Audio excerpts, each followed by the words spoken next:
काल मी रव्याच्या कुरड्या केल्यात 3 दिवस भिजत घालून.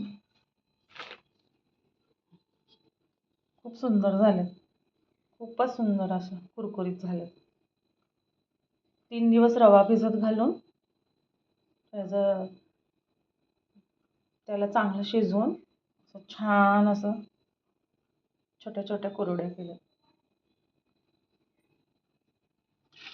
हे गहू भिजत घातलेत खिरीला.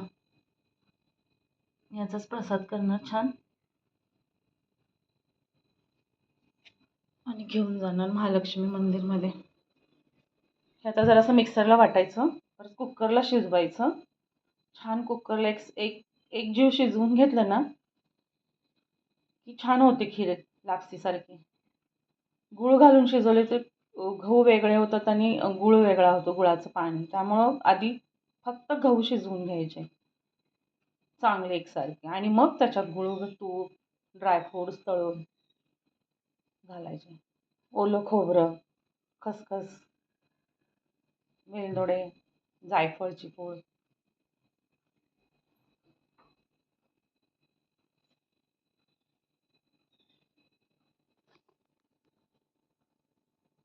अंबे मात की जय. Bye bye.